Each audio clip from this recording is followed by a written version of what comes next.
Good evening, afternoon, morning, guys. Welcome to Over the Top. Chris here. I hope you guys are having an awesome evening, day, afternoon, whatever it may be. Here I am again in my basement. Got my Get Dirty clothes on. What we're going to do, or what I'm going to do now, is I got an old axe head a while back. I actually did not find this one metal detecting. I don't think I ever kept any of the axes I ever found. And, well, anyway, I had a tough time finding one, but I had a gentleman find me one at a garage sale, and he picked it up for me. So it's a nice, beautiful shaped axe head. I mean, it's almost still got a point to it. Terrible job on the nails there. Just let's have a look at it close up. Okay, here we go. As you can see, terrible job on the nails and keeping it secure. Apparently it didn't work. So that's just nasty stuff. But anyway, look at it. Thing's in fantastic shape. This focus isn't too good on this camera. Anyway, so there it is. It's still got a nice point to it. So that's awesome. It's in really good shape. So the first step that we're going to do is going to remove the rust. I mean, I could take the time and just file it off now, but I'm not going to do that. I'm actually going to put it right into the electrolysis machine and just get rid of the rust that way, and then I can get rid of all the rust and actually see exactly how bad the pitting is on this. I don't think it's going to be bad at all. I think there's actually still paint showing on it. So this axe is in awesome shape. It's a little dented in the back, but we can fix all that. We'll file that off. All right, so guys, let's get this in the tank, and then we will carry on, and we will get onto the rest of the steps. I'll see you guys in a few seconds. Okay, before I can get into the electrolysis machine, what I'm going to have to do, I have to get all these screws and nails and whatever else is in there. I got Robertson's, flatheads, you name it, I think it's in there. Nails, 1, 2, 3, 4. I count 8 screws and nails, so it's turns out it ended up it broke. So I'm going to go ahead and try to get these out of here. Oh, it's going to be easy stuff. That's awesome. I was expecting a fight with these. Alright, so let's get these out. Oh, there's the wedge. I think it's a makeshift wedge, but that's good. It's all rotted out. Oh, here comes the dirt. Yeah, so then I'll be able to get the wires in through the actual hole, because this is going to be quite heavy, and I need to support it probably in a couple of spots to get it in there. And in the meantime, hopefully not short out the power supply. Now what you might notice is the actual electrolysis machine has changed quite a bit since the last video. I've changed the bucket, same thing idea with the corners, put a bigger piece of metal in here. These bits just rot away on me, so I'm not really getting too great. Anyway, I'm now using a, I believe it was an Xbox 360 power supply. Now this one was kind of different. It came out with 6 wires, and it's DC. There's 3 hot, 3 ground, and 2 other wires, blue and red. Those ones you just connect together and just cap it off with some tape. And the other 3 I wired them together, and yellow into the one rod, and the black hot will go onto the part.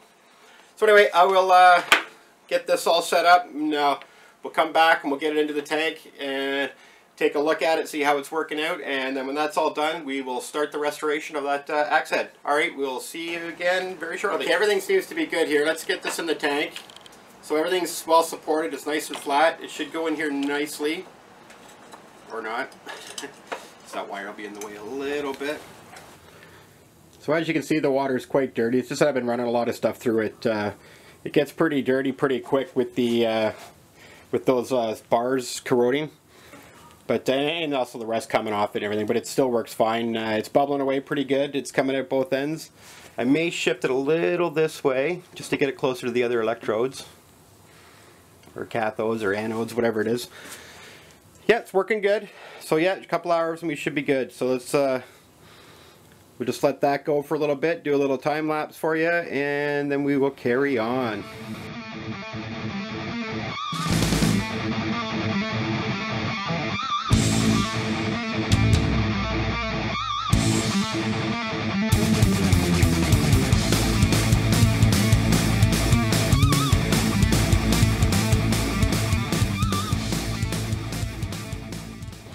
Alright guys, welcome back to the axe restoration. It's been a couple of days since I ran this through the electrolysis machine. It came out really nice. It's just got a light coating of oil on it right now just to protect it. And yeah, it looks like it's pretty good shape. Very little pitting at all. I got a few little dings here that I'll be able to file out. But overall, I think it's going to be a nice one to restore. There's just a few pits on the one side that are pretty nasty. But yeah, that's about it. I don't see any name on it or anything. It's just too bad. But anyway, I don't own a vise. So what I'm going to do is I'm going to clamp this down. I got a clamp. That's the best I can do for now. And I'll have to move it around. Hopefully it should settle on it all right and hold it down enough to file it. I'm going to work on the heel, the back end first. See if I can just take out some of them nasty hammer marks, file that down, and then go from there. So I'm just going to be using a axe file. I got a toothbrush here I use for cleaning my metal detecting fines. I'll just use that to clean off the file. So we'll start off with a nice rough side first. I might have to get that even cleaner. Yeah, I might have to give that a good wash. Anyway, just remember, it only cuts in the one way. I may come back, but I won't be cutting. I'll just be dragging it along. And we'll go from there. It shouldn't take me too long to get this part, but let's get to it. Let's start filing away. I'm going to try to keep the edges as crisp as I can. I'm going to roll them a little bit, but not too much. I want nice, clean ends. My goal is to get this down to a real fine polish, so it might take a while. But I'll just plug away at it.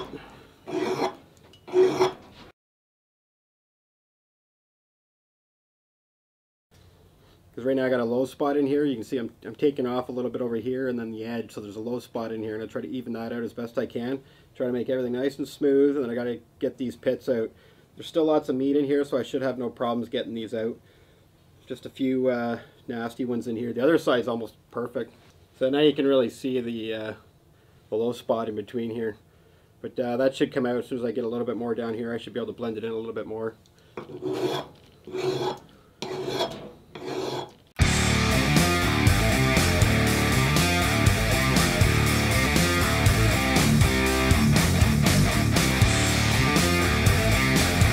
Got me a nice rough file here. Nothing like the first cut on a new file. Let's check her out. Oh yeah, that's taking the meat. Alright, I'll go ahead and finish this side up, and then we'll come back when I'm working on another area and we'll go over it again. It's same old thing, filing away.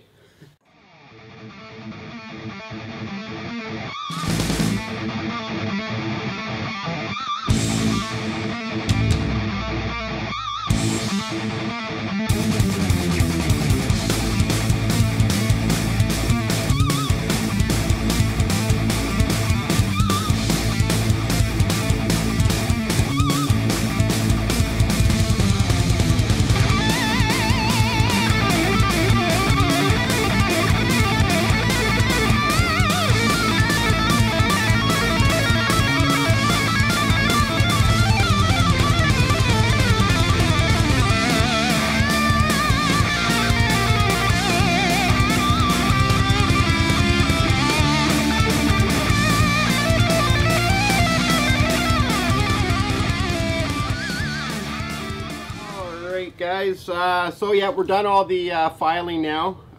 So now I'm going to work on the sanding. I'm going to start with the 60 grit, 80, 100, work my way up that way until I get to a nice, I think 1500 grit's the best I have on me right now, and then we'll see how that looks. I'm looking for that nice polished look, so it's going to take a lot of elbow grease to get this right, a lot of wet sanding, but we'll get her done, and yeah, it should be interesting. Anyway, let's get started. Just let me move my coffee out of the way. Love my Tims. Alright, so let's go ahead and see how this looks. It gets a little tricky when you're going from the hard steel to the soft steel. I had some issues while I was filing, but I was able to work it out. It just a little more elbow grease when it's hardened. Okay, so I'm going to go ahead and just finish up with the 40 grit, or sorry, the 60 grit. What am I on? Yeah, 60.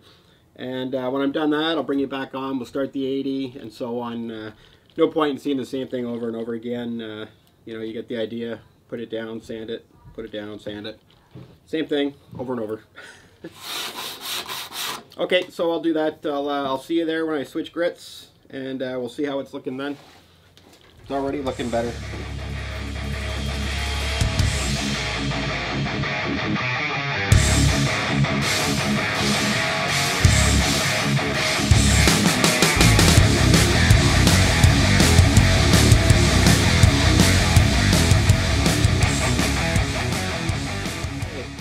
So I'm all done with the 60 grit. Time to move up to the 80 grit. This paper, the 80 grit paper is a little nicer, so I'm hoping it lasts a little longer. Had to do a lot of paper switches there. Went through quite a bit. So here we go. It looks pretty good. I don't see any scratch marks underneath. Maybe a little there, but they might come out. If not, I'll have to go over that again. But let's hope they come out with the 80 grit. And let's get moving on that. Probably should have cut some paper up ahead of time.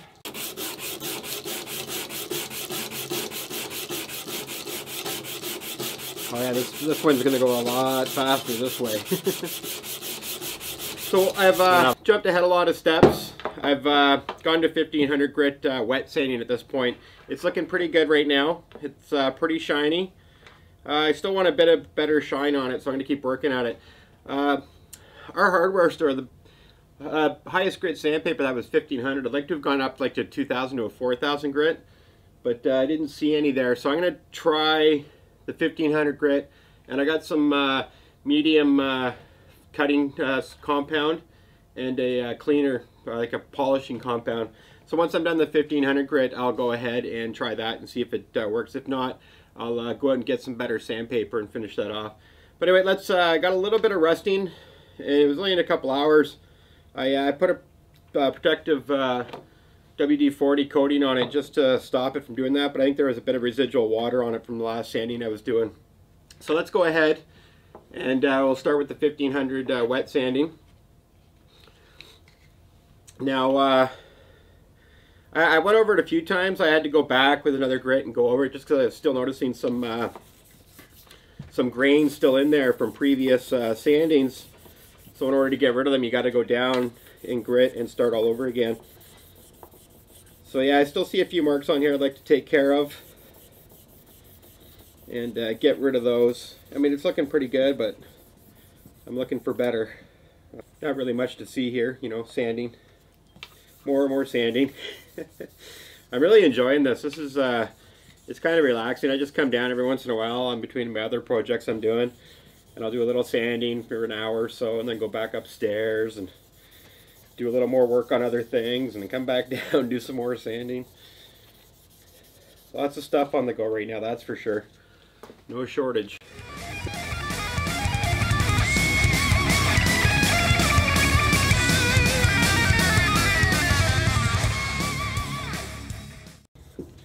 Tell you one thing though, it is quite tricky to get rid of all them old sand marks. Oh, and I one thing I did realize once I stopped recording last time, you know, an hour and a half, well maybe 3 hours of sanding by hand, I realized about 10 feet away, yeah, I have an orbital sander. That made a lot quicker work of it, let me tell you, when I had to go back over it a few times. I wish I remembered it was over there. I completely forgot I had it even. Actually, I think sometime in the summer I was actually restoring some old hand saws, and I couldn't find that thing for the life of me. And when I was down here doing the basement renovation, I found it in a box, and again I threw it aside and didn't need it at the time and forgot about it again until I was the arm was getting sore, and I'm like, man, I wish I had a sander. Oh yeah. Sure enough, it's like really not even 10 feet away from where I'm sitting right now. Oh, good times.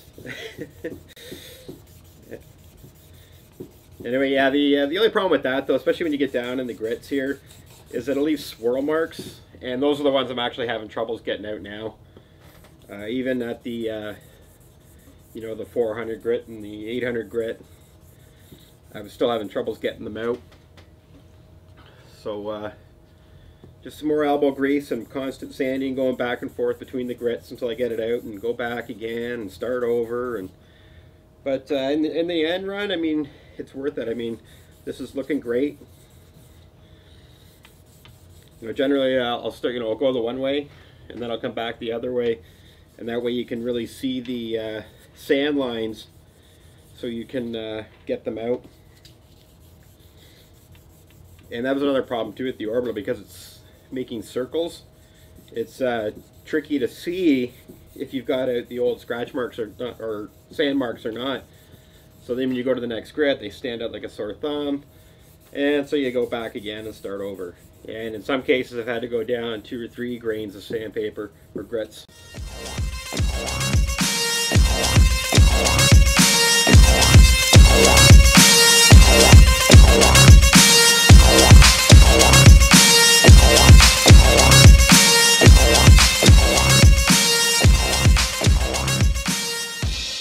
Alright, I'm going to go ahead and just cut that for now, and then once I start on the compound, I'll bring you back on.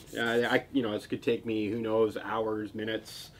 So I'll finish this up, bring you back on when I start the compound. We'll see how it looks then and see if we need to go any further. Okay, we're looking good. Here it is, all dried off. Yes, I can still see some minor scratching, but that's from the 1500 grit. You guys probably can't even make it out on the camera. But here we go. It looks pretty darn good in my books. But I'm going to go ahead and hit it with the fine cut abrasive cleaner, and then I'm going to hit it with a finer polishing wax, which I use to get rid of some minor repairs done to my pickup truck that I bought new. Okay, so we're going to go ahead and use the fine cut cleaner first and see how that looks. I'm going to use a nice fresh cloth for this. I've got all the water away or off of this, not to get any more water on it because it will corrode quickly. Let's get this on here, and we'll start giving it a rub and see how it looks. Now again, this might take a while. It's even finer than sandpaper, and to get any of those remaining cracks out of here, especially when I get to the hardened steel. I don't even know if this will be enough to cut it, but it should do the job, I hope.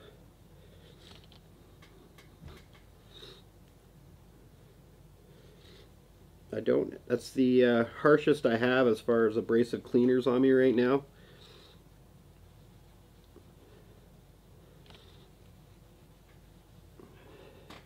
Because ideally I'd like to go with a, yeah, so you can already see it's taking stuff off. I'd like to go with a harder cleaner and then work my way down as well. This stuff's quite expensive, the rubbing compounds. And the only reason I did purchase, like I said, is to get, I guess there was a chip in the paint in my truck before it was sold to me, and I guess they did a real botch job of trying to fix it. And anytime I looked at it in a certain light, you can see this big spot, I guess, where they had sanded it out, but they didn't, they sanded it lightly, but they didn't compound it out, so it left this big, round, circular mess. And actually, when I saw it at the dealership when I picked it up, but I thought some kid or somebody had put his oily forehead on it, and I really thought for sure that's what it was. So I kind of just wrote it off, and then I noticed it wasn't going away after I washed it, and it's like, wait a minute. Actually, my son pointed it out, that it was, there was a touch-up done, and he was right. It was sanded out and looked terrible. That's doing a pretty good job. I still see some sand marks in it, so I may have to, I'd like to, like I said, I'd like to go to a 2000 grit sandpaper and then do a 4000. And I think that's going to be the only way to get the actual mirror-like finish I'm looking for. This looks pretty good, don't get me wrong. This is nice and shiny.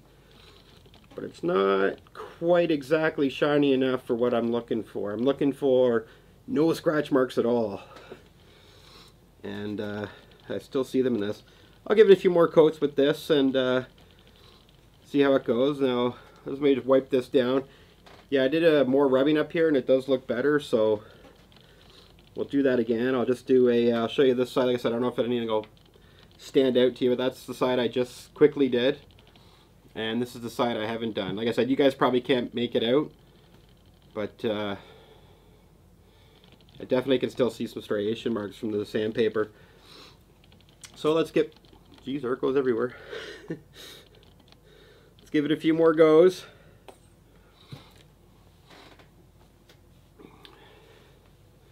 The cleaner wax will be nice too, because it'll put a protective coat on it when I'm all done, so it shouldn't rust anyway. And then, but if it does, I'll just sand it down again. I'll keep an eye on it for a few days, and I'll see how it hands up. I might have to protect it a few times and try some different options.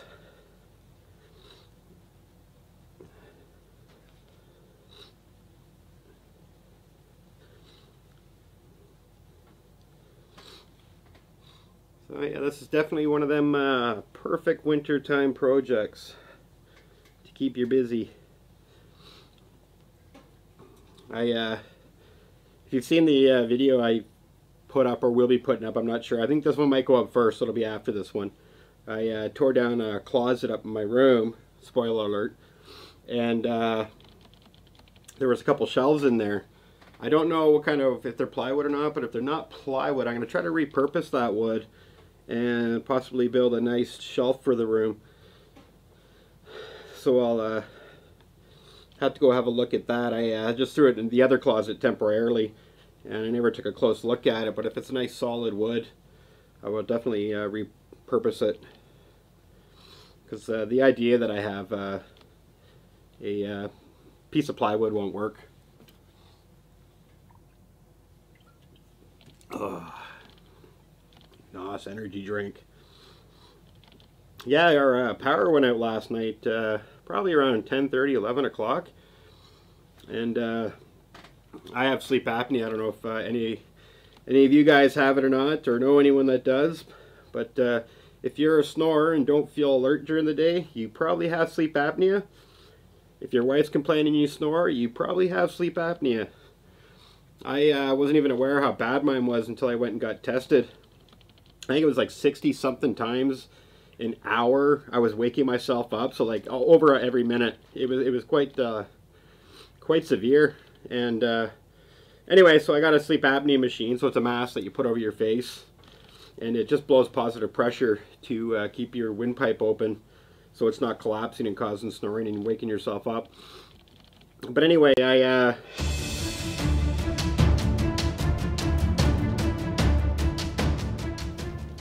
just not happy with the front here. Like I said, I don't know why. I think I have a little OCD. Well, at least my friends told me that when they were helping me do my patio stones out front, or interlock stones. I kind of saw it come out then. I was pretty picky about how I wanted everything and every stone level, and oh, it's pretty sad. I think sometimes I waste more time getting things done because I like to have everything just perfect, just you get that satisfaction. It's those fine details that I find that turn a job in, a mediocre job into a great job, like this. There's some details that I spent on, the cutting the edges, the extra filing to make sure all the pit holes were out. It was that, that touch, that little bit of extra time, to me, is what makes this look great, as opposed to, it'll do. Like I said, it will do, but there's still a few spots that I think could be improved on.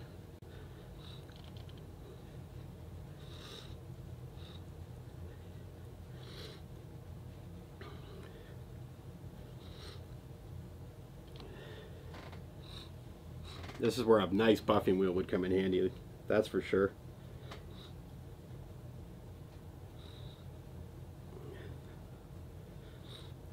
I wonder if I put just this cloth down on top of the sander. I think I'm going to try that on the other side and just see if that'll work without sandpaper with this over top with the compound. Just to see if that will do the trick and speed things up a little bit. I mean, I could take a risk of wrecking it and having to start over, but hey, it's winter time. I got lots of time in between projects. The old honey-do list keeps getting bigger and bigger.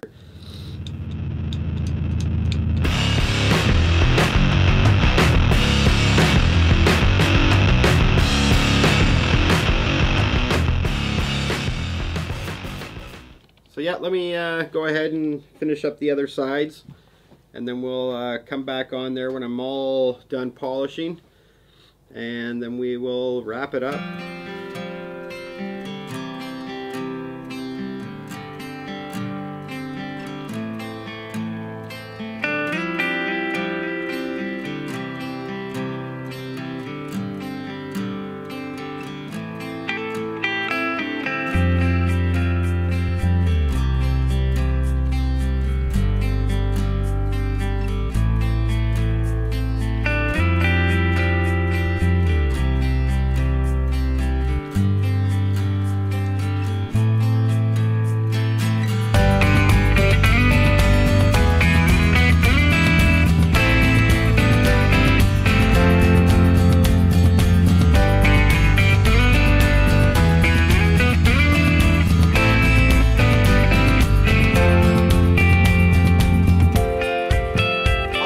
Alright guys, I am super excited how this axe turned out. I mean, I am over the moon. I'll tell you one thing.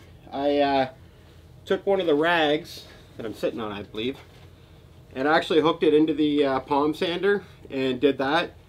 It worked amazing. I was shocked. It made quick work of this, and it looks fantastic. So let me bring it up here without getting too many fingerprints on it. So here it is. It's slippery. I have to be careful. It's too. Holy cow. Man, is that slick on this rag. I put some wax on it. Maybe that wasn't a good idea. But anyway, here it is. Nice close look here for you. I'll bring you in a minute to give it a closer look. But I am super happy how that turned out. I kind of got my motivation to do one of these axes watching Wranglerstar. I don't know if you guys ever checked out his channel. I'll leave a link down in the description there if you want to go check him out. Not affiliated or anything. He probably has no idea who I am. But I love watching his channel. He does a lot of restorations of axes. Does some tool demos, and he's a firefighter for fire logging or wood log firefighter. He does firefighting of large forest fires. But anyway, yeah, pretty good channel. Go check him out. Definitely worth watching. I spend many hours watching his videos. But anyway, definitely, you know, if you guys enjoyed this restoration, go down and smash that like button. Leave me some comments. Let me know what else you'd want me to see to restore. I love restoring all kinds of stuff. I do lots of restorations on old tree carcasses and stuff like that. You know, they did die for someone to use it and then abuse it and throw it out in the street sometimes. And a lot of times I'll pick them up at garage sales or see it at the side of the road, and I'll restore some of those things. I strip them right down, and I'll redo them, refinish them. And I do enjoy doing that kind of stuff. I really enjoyed doing this axe. It was definitely challenging. It was a lot of filing, a lot of polishing. I'm still not 100%, you know, over the moon at it. It does need I think a finer grit sand on it. But overall, I mean, it's great. It shines. It's like a mirror, basically, and it is super slippery. I got to be careful because of all the high grit sandpapers. That is sharp.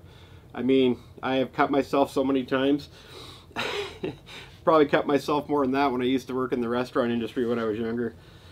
Anyway, guys, thanks a lot for being here. I do appreciate it. You know, share, like, you know, subscribe to the channel if you're new here. I'd love it. Let me know if you want to see more of these restorations. I do enjoy doing them, and I got some nice tools out in the shop, my shed. I can bring in and get those fired back up. I haven't done a restoration on that in a while, so let me know if there's something you'd like to get see me restore, and if I can get my hands on one, I'll definitely go ahead and do it. All right, guys, awesome. You guys are fantastic. Thanks for being here. I had a good time doing this build. It turned out amazing. I love the profiles. I love the shapes that I gave it. The nice 90-degree edges. Everything about this axe turned out better than I had hoped, to be honest with you. I mean, from what it turned out to be, you guys saw how the rusty old axe that it was. Big pits, big chunks taken out of the back. Big chunks in here taken off. And it just... it's amazing. I mean, I'm going to do a follow-up video when it comes time for me to put the handle on. So stay tuned for that. It might be a little while before I get my hands on one to do it. And we'll fit it with a handle, make that all nice. and it'll be time to hang her up. Hopefully the coat of wax I got on it will keep it from rusting up. I'll keep an eye on it for a couple of days. If not, I'll have to coat it with some oil. But right now I got a nice wax on it, and hopefully that keeps the demons away. Alright guys, I'll see you on the next video. Thanks for being here. It's been awesome. Love you guys.